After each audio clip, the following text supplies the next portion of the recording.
Welcome to Fasman Jones 5-minute reviews. Can't say I remember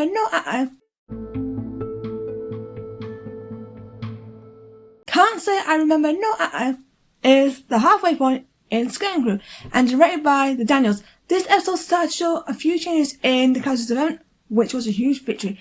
The crew land on Attin, which is similar to Attin, where the children and the adults are split up. The children meet Hayna and are forced to fight in a war alongside the Trek clan against the Hattins for the UP livestock that the Hattin clan have stolen. This is like Warriors of Kulak from the Sarah J Adventures, which saw children being used in a laser tag game and then teleported onto a spaceship to fight in the real world. And that was one of my favourite episodes of the Sarah J Adventures. For our heroes here, this is more of a real life situation, and it's frustrating to see the poor children in this situation, but this was a much needed reality check for the kids, including Women Fern, and I like that the children are tested in a more unexpected situation.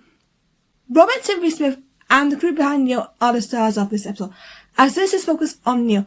This was my most hyped episode of the series, and it delivered as I felt for and cared for Neel and the children, and I felt everything Neel had said is why he stood out in my opinion. There was no one like Neel, and this episode proved that with a phenomenal performance from Robert.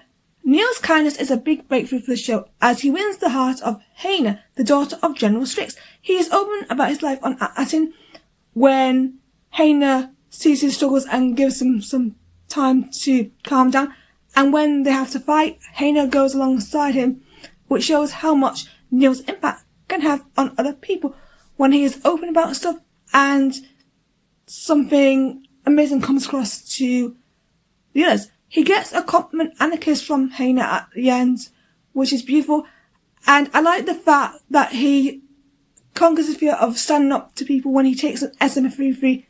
It's a brilliant moment, and even though he doesn't technically shut him down, it's still a big moment for Neel, and I'm glad that he stands up to SM33. And the poor guy faints after his selfless act, and I feel sorry for him.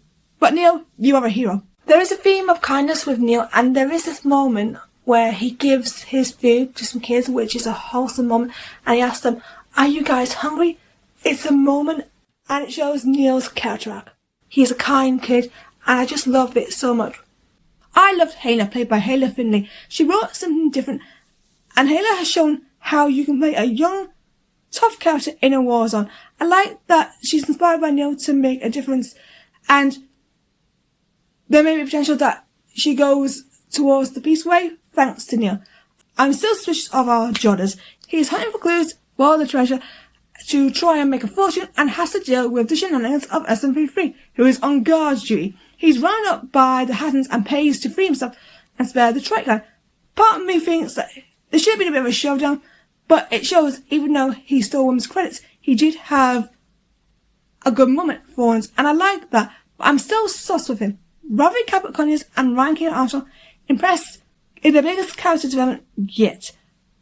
Fern and Wim's experience on at Akron sees Wim understand the dangers of the universe, and Fern gets emotional when she explains to, of course, Wim how scared she is and how the ordeal got to her. And I like the fact that she starts to see the issues and all the problems that could happen when leading a team.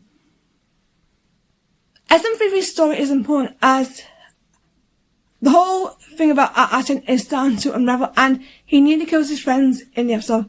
But thanks to Neel being brave and John's timely intervention, they're able to stop him from doing that. Why is he instructed to kill his new crew members? It's going to be a bit of a joy to find out who this person is. Could SM33 be referring to the supervisor? Huge shout-outs to General Strix, played by international action legend Matthew Kassovitz. I would love to see more of the other clan, similar situation to the Serum 7 in Agfa all along, which is a recurring issue which you'll see soon, or I've already explained that. There could have been more of a threat, but like Dev's hand in mind, it's so good.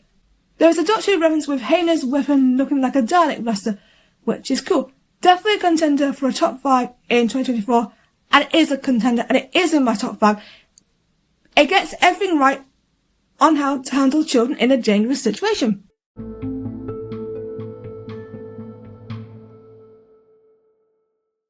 That's it for this 5-minute review. Please like this review and subscribe to the podcast channel to keep up to date with all the latest content. Thank you for listening to Resident Jams, and I'll see you next time. Goodbye, everyone.